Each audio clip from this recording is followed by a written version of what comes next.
Hi and welcome to another episode of the Getting Things Done podcast from GTDnordic. I'm Morten and I'm here with my good friend and colleague Lars Rothskild Henriksen. G'day Lars. Hi Morten. Good as always to see you and looking forward to recording another episode for our listeners and viewers.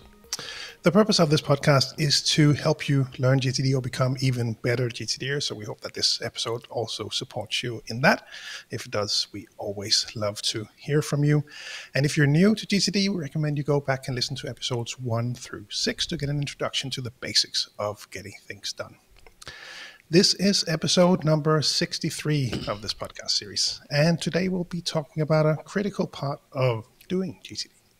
Yeah, we call this Simplify Your GTD as a tagline to get you to listen to this, because it's very important that you actually don't overcomplicate your GTD, both your own practice and the system.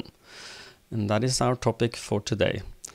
So before we started, Lars, you talked about some of your coaching clients that have had some specific challenges with their GTD system specifically. But you know, the system becomes what it becomes after you do your GTD with it.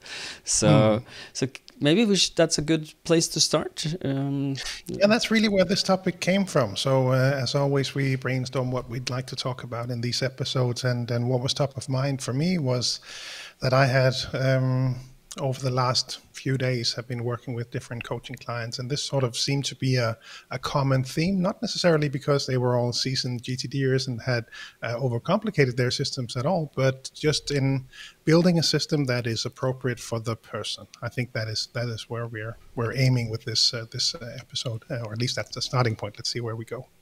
But no, I had a new GTDer, a person new to GTD, where we were setting her up with a GTD system and kept it pretty vanilla GTD, pretty straightforward, and actually used a relatively small number of lists to keep it as straightforward as possible to work with, get into the habit, and then over time, I'm sure that she will go and adapt that system to be more reflective of the complexity of her life and work.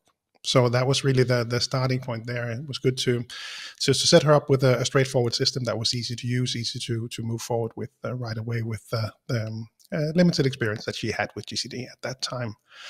And then earlier this week, actually, I worked with 2 different coaching clients as well, virtual coaching sessions on the same day. And in both cases, the topic revolved around simplifying and working with the right number of lists. So having the right number of next actions list, for example, was a key topic in both, and having an appropriate place to park the different things that they need to have in their system. And one of the outcomes was to take one of their lists and really split it up into a more smaller list that was easier for them to work with. So I thought this was a good starting point and a good reminder to all of the seasoned GTDers out there that there may be this might be a good time to actually pause and reflect on their own list, their own practice, and see how that might be simplified.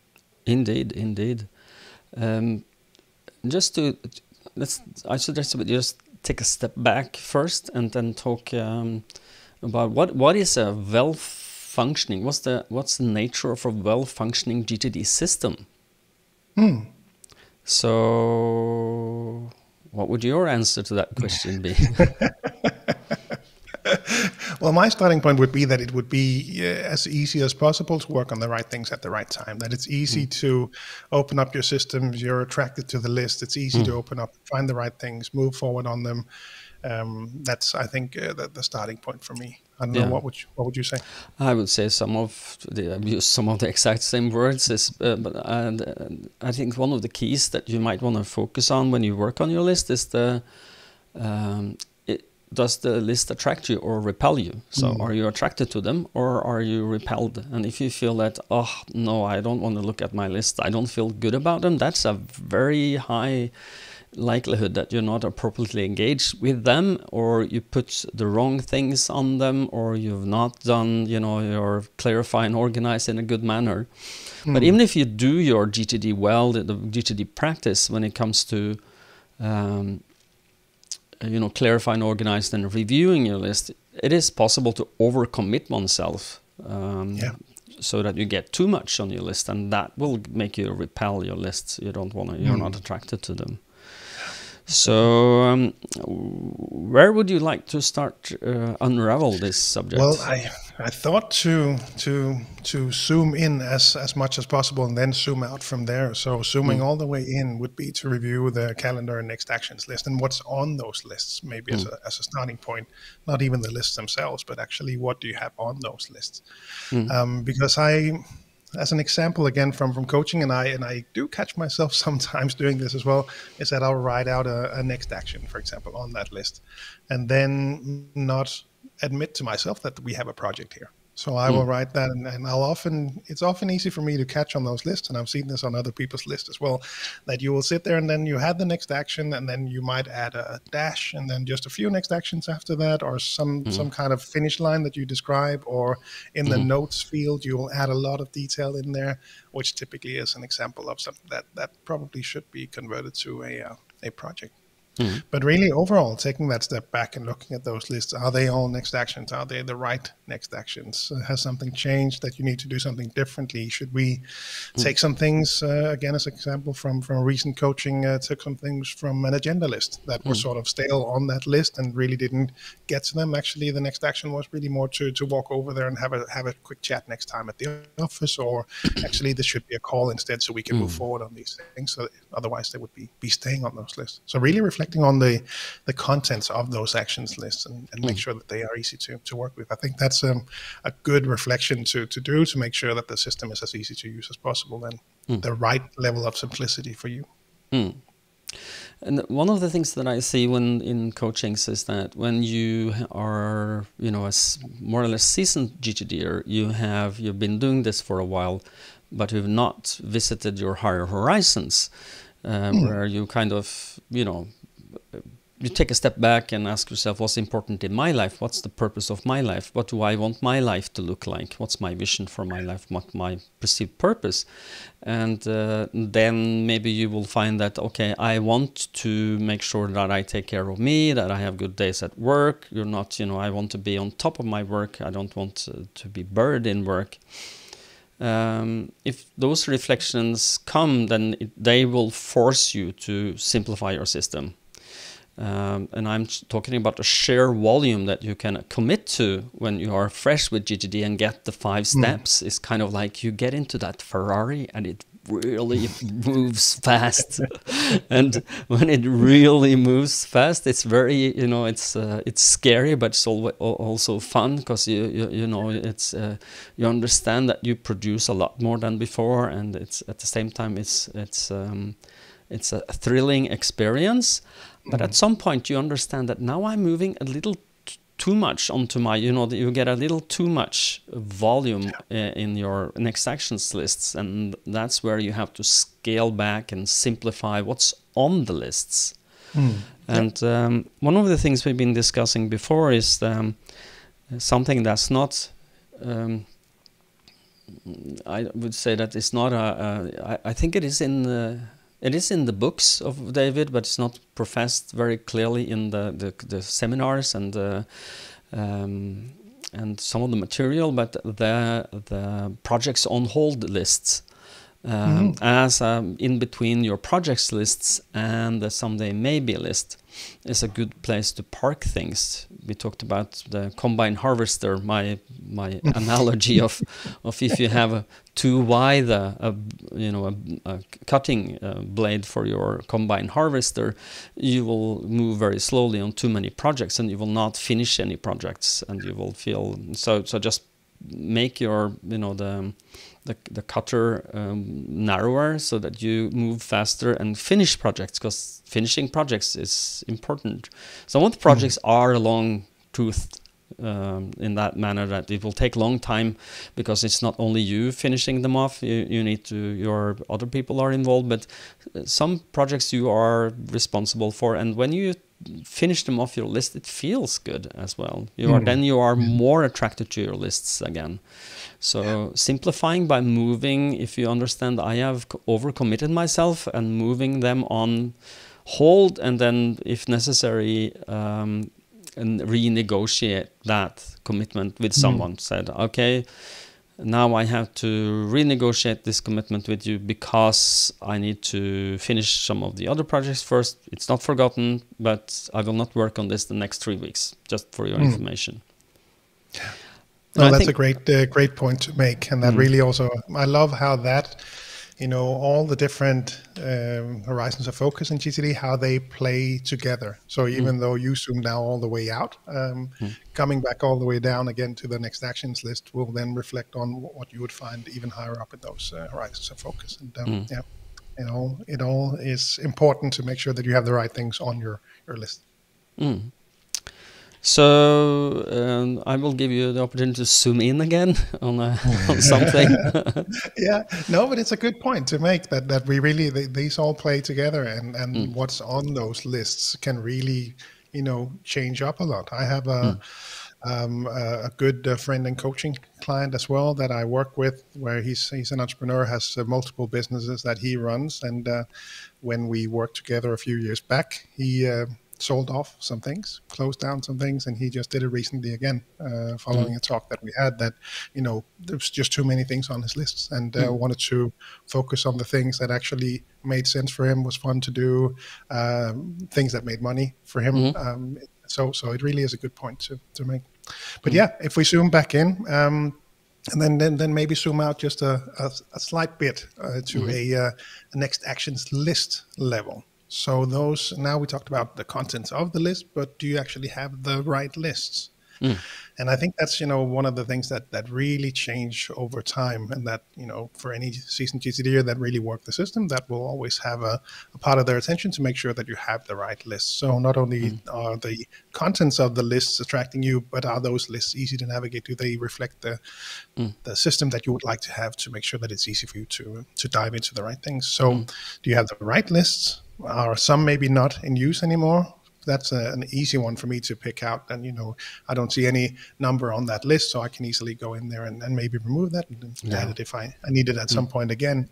So that was the first thing. And then, are there too many things on those lists? Because I saw that recently in coaching as well, that, reflecting on, so why are there so many things on there? And again, like you said earlier, sometimes there will be busy periods, and maybe there are many things that we need to have active on those lists right now. But if not, do you have the right lists? Are they appropriate for you to work with? Can we split up those lists to make more sense for you?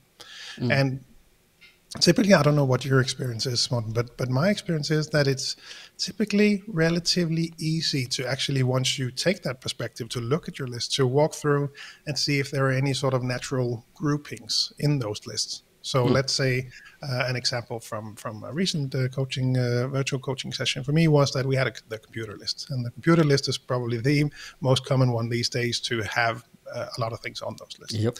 So he had, in his case, 20-something on that list. And for him, that was too many. Again, this number differs from person to person. I can certainly relate. I don't want to see too many things on that single list either. It's hard for me to navigate. So we looked at that list and looked through, so what's on that list? And I don't think I said much. I just asked, so are there any sort of natural groupings? And it just, took him 2 seconds to see, what, those 5 are actually related to this piece of software. So when I'm logged in there, I might as well, have that list to work from.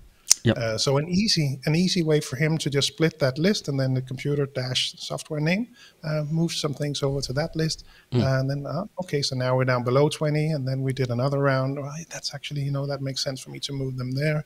And then we were down to less than 10 on all of his lists. And for him, that was a good number to aim for, that it wasn't overwhelming for him to look at.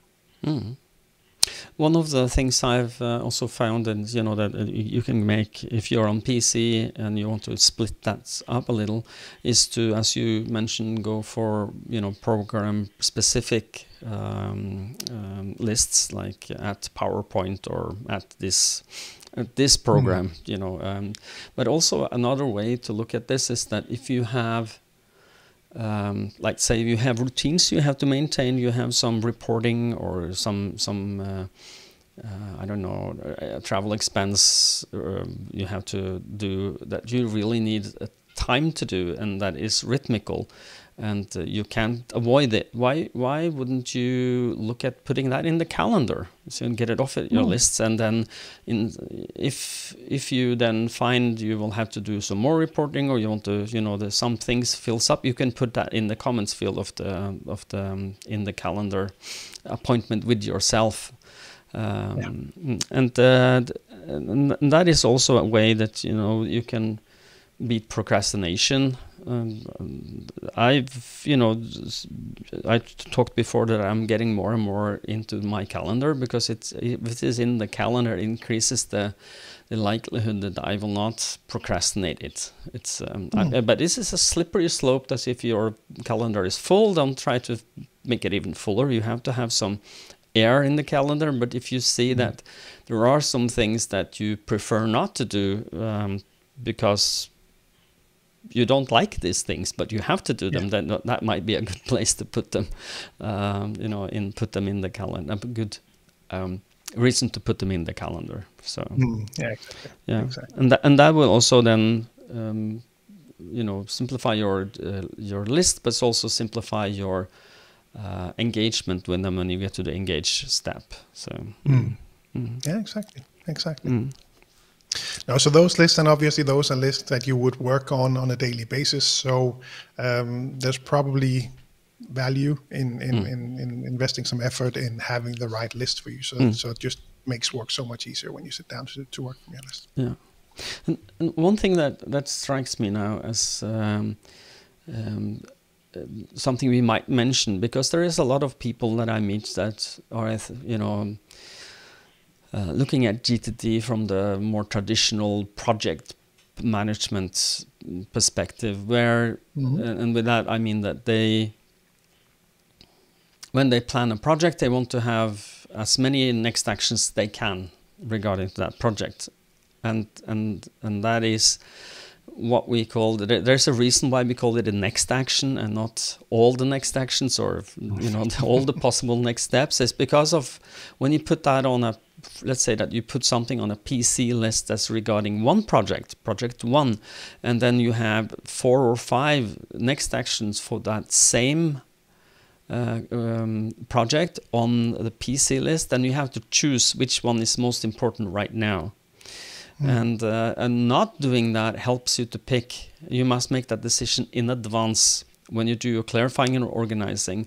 What is the first thing I need to get done here? And if you feel like, oh, now I need all 5 of them done, then set aside some time to do that. Put it in the calendar and then just tick them off as you go through if you need more speed.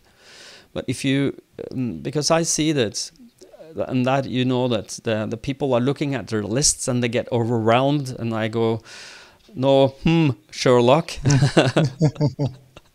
You put a lot of stuff there that doesn't belong there, because and this is where getting things done differs from a lot of other potential things you might want to engage in when it comes to managing your attention, is that getting things done tells you that there is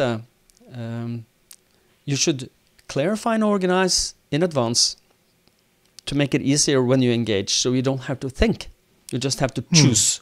You don't have to decide, you just choose from your menu. And imagine that when you are you have some free time, you look in your calendar. I don't have any appointment for the next half hour, 1 hour. What do I need to do? Then you can choose from the menu on your restaurant menu card you created before. What makes most sense right now to engage with? And you don't have to decide, you have to choose. Does that make sense? Absolutely. And I think that's one of the things that may be hard to grasp when you first come across GTD, the difference in thinking. At least that wasn't evident to me when I came across this, and really the value that you then find when you have these very clear lists that you can then work from. It really is a big difference in how you think, how much energy your brain needs to actually engage and move forward on those things. I remember very clearly one of the first time I heard this expression. It was by Todd Brown, our friend and colleague in the UK. He said something during a seminar I attended with him. I when I clarify and organize, I'm being kind to the future me. I make it easy for the future me to choose what to do, because I've done the deciding up front. And to clarify, the step number 2 and 3 of the getting things done methodology is exactly that: deciding what you should do something about, what not, and then be very specific on how you will engage with this. How would you, how would I see you do the next action? Is it a next action where you have everything you need? And if that's in your system and not just one per project, it's so much easier to move forward on things. And, you know, and just simplifying, but just put 1 next actions per project on your context lists. That makes a huge difference for someone. Yeah, absolutely. And this actually ties nicely into some feedback that we got from one of our listeners as well. Zeke, I think his name was. I didn't get a last name from his email. I also don't know where you're listening from, Zeke, but this ties in nicely with a former listener question episode that we had, where we discussed someone having a lot of projects on their lists and perhaps breaking them down. And this also then again comes back to what you mentioned before, this sort of in-between stage with projects that are active and they someday maybe that are on hold or that are paused, and then introducing the on hold stage in between those. So maybe that can then help in some complex projects that you may be working on. I was thinking that if we, I don't know if you're ready for that, but let's try. I was thinking, if you are a seasoned GTDer, then you have different challenges than if you are a beginning GTDer. So I wanted to, if you are okay with that, let's look at how would you recommend someone who's just started with GTD? How would you recommend they start with the system so it's simple to use? And you know, they don't need to simplify it, but they need to keep it simple, establish it simple. Yeah. What would your recommendations be, Lars? Well, I would always start off the way we did, again, depending on the person, because the starting point is typically a simplified system that would be easy to then work with. But it does depend on the person that you work with. So actually the people in mind that inspired the episode, they are actually coming from very different places. So one is a super organized person already, and it's just naturally working with this organization step and having the right lists and having everything set up in a very structured way, and that works best for him. Whereas opposed to the other person that I worked with, where we kept it more simple. Started off with the standard list that we know from the GTD book. Look at the organized chapter. We have these 10, I think, standard lists that you can set up in your system, at computer, at home, at office, calls, waiting for agenda, etc. on that list, and starting off with those. And then as you progress with GTD and you start to see maybe those lists are becoming a bit bigger, or for whatever reason that you see that you're not attracted to those lists, then I would start to adapt them. Exactly. I would say more or less exactly the same thing. So, but you know, getting things done, your lists should be as simple as possible and as complex as it is necessary for maintaining an overview of your life and commitments. And for those of you who has attended the level 2 seminar, you understand that you don't, as a level 1 participant on one of our seminars, you understand you don't have a complete overview of all your commitments. And that's where some of the magic of getting things done is that if you are taking the step up, and this, you don't have to go to a seminar, but the step up is to really capture all your projects, not just the ones who are most evident for you, but all your projects, at home and at work. And when you do that and really get that full overview, and at the same time look at your areas of focus and accountability, which is a step up from projects, it makes it a lot easier for you to see if I have overcommitted myself. Do I have actually too much to do? Do I have too much areas of responsibility that I need to maintain to feel good about my work? And if a lot of the people that we meet when we coach and when we train are overcommitted, they are people with a conscience They would like and if you're then a time optimist and perfectionist on the top, you're very typical. So if you're listening to this, welcome to the club. But this is so important for all, everyone who wants to learn GTD, to keep it simple, but as complex as it needs to be to capture your life. Because there might be, if you feel that, my lists are not attractive to me, because maybe you say I have too much on them, then you need to take a step up the horizons of focus ladder to do your areas of focus and responsibility, and ask yourself, am I committed to the right things here? Or do I have physically too much to do? And that could be a way to simplify your system. Then take a dialogue with your superior and tell he or she, look at all the things that I believe I am committed to do. There is not enough time in the day to do this. How can I simplify my areas of focus? Is there, do you think I can delegate to someone? If so, who? Or is there something that you would say that I don't need to do, or I could, put on pause for 6 months, or just to give yourself the breathing room, because getting things done is a lot about reflection. You have to reflect more on what do I engage with. That is saying no when you need to say no, and yes when you really understand I have to say yes to this. But you can't. It's not an easy job to simplify your system, but it is necessary to do it every now and then. Yeah. I've done a simplifying of my system maybe 3 weeks ago, where I really went through my. I took the machete with me into my list system and started cutting and rearranging. And you know that when you do that with a little hard hand, with a lot of the higher horizons with you inside, it's a lot easier to cut, and with good conscience saying that no, this is not either this is not one of my areas of focus anymore, or this project has had value before but now it's gone stale. Let's cut that and renegotiate that. And just doing that, cleaning up.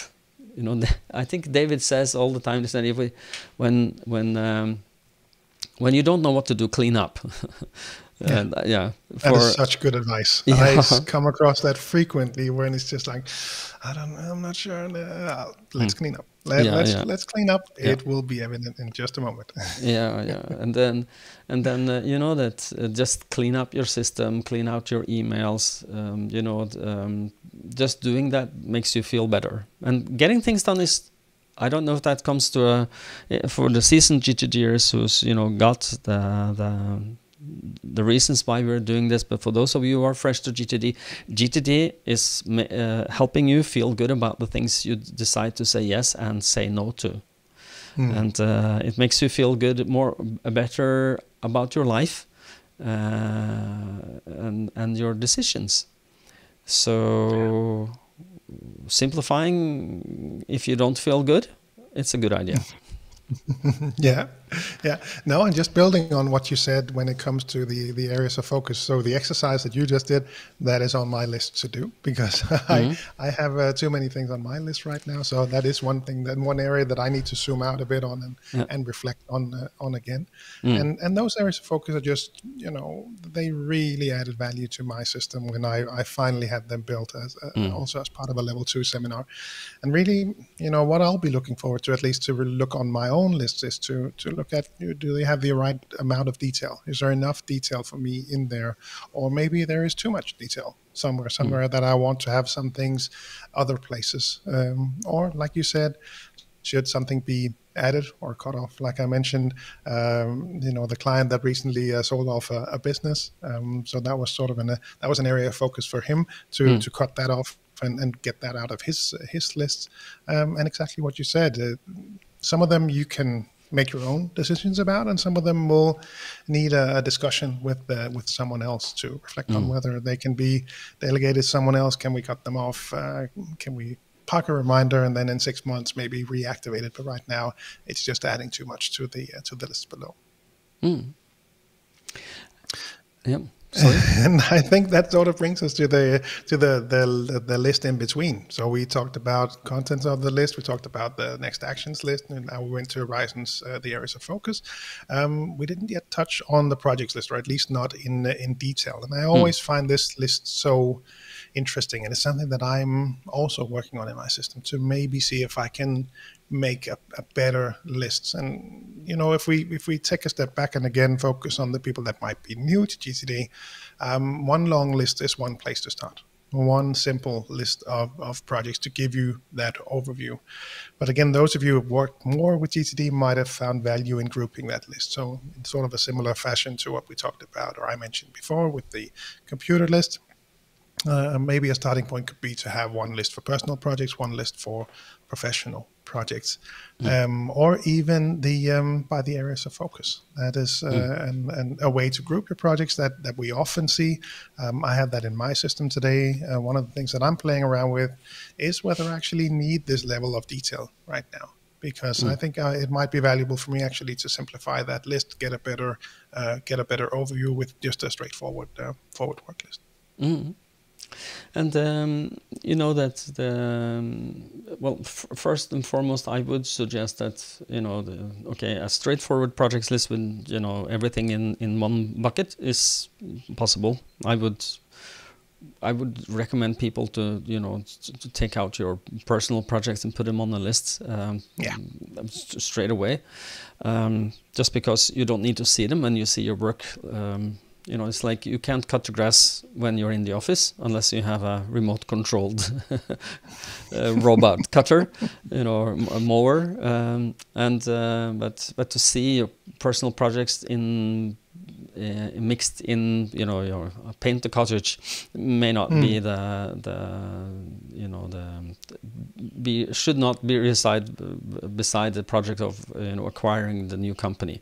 So to split them up would be, of course, something I would recommend also. And as you said, that you can group them by areas of focus, and a lot of people do that. And for instance, it might be that some of you who are listening are consultants. Hello, consultants, I'm talking to you. Maybe you want to group them by client, and then by project. So if you're client A, client B, client C, that would be 3 natural lists for your projects that might be under your work-related lists, or it could be just work client A, work client B, in just a grouping of yours in your system. And the reason we are talking, putting this on different lists is because you can focus on just one thing. If you want to. So for instance, you look at the client A lists, you can see all the projects related to client A, and then that is the focus for your, so you make sure that you don't need to think about client B when you look at client A. It's a way to for those of you who are high associative,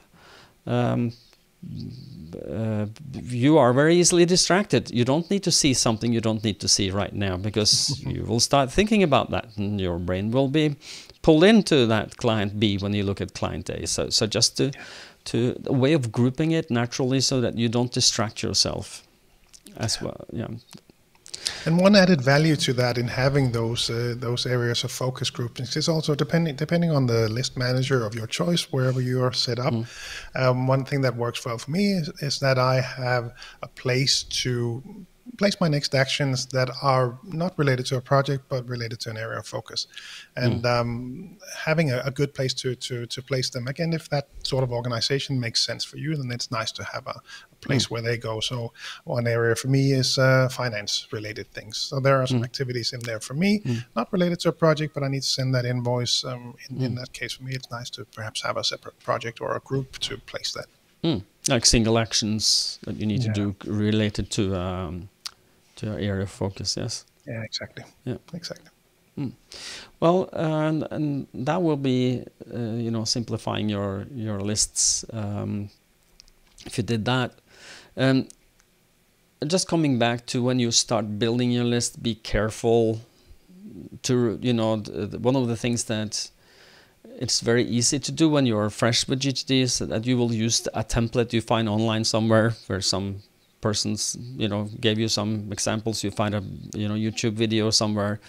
And one of the way that you can simplify your lists is also to make sure that the way you organize your list is actually by, you know, by the book.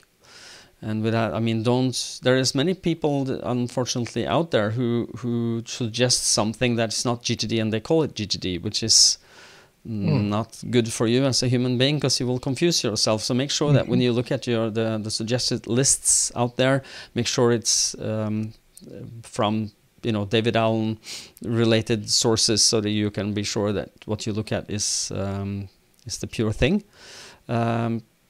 And then when you build your list, make sure that you don't build the lists when you don't have content on it. So make sure that when you build your list, only build it by need. One of the things I see a lot of people do is that they make a lot of next actions lists that they never will use.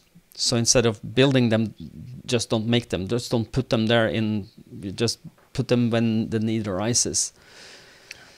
So if you know, never do something around the house, maybe you don't need at home on you. I'm sure your spouse will be not very happy with you after a while.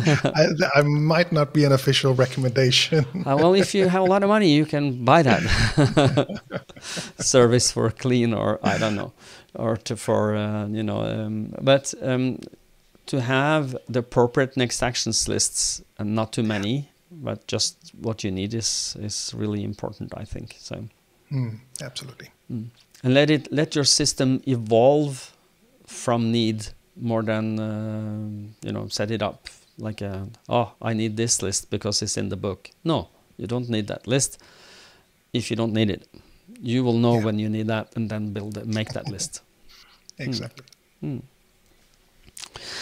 Any other final thoughts? I think we have more or less exhausted this topic. Yeah, no, I think we did. We sort of went through the different aspects that I thought might be worthwhile investigating, focusing on the organization and other reflections around those different lists. So hopefully this was valuable to people out there.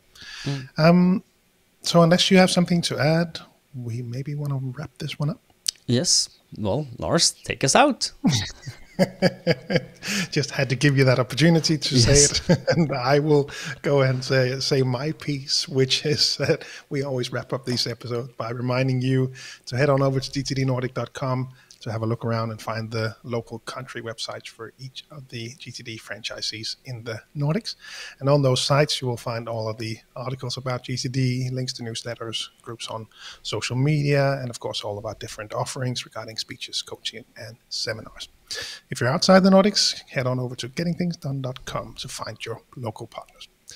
Also, if you're not watching us right now, just a quick reminder that you could be watching us if you wanted to do so. You can find each of these episodes on YouTube now. You will find the links to both Morten's and my channel in the show notes for each of the episodes, so be sure to subscribe there as well. And lastly, as always, we really hope that you find these episodes valuable. If GTD has made a difference in your life, please consider helping us spreading the message to more people by giving the podcast a rating on Apple's podcasts or Spotify or wherever you listen. It really helps other people discover and learn GTD, which is why we're here. So thanks for that. Yes. Just a quick word about the YouTube channels. I've got some very nice comments from you guys, your listeners, to some of the episodes. Thank you so much for that. Me too, thank you. Yeah, so we are super happy for that. And if you have not subscribed yet, either on the podcast itself or in the YouTube, please consider doing that, because then you will get notified when there's new episodes. So that's a good idea. So I think that's a good next action. That's a good next action. Less than 2 minutes. Go. Yeah, go. Okay. Thank you so much for listening to us, and until next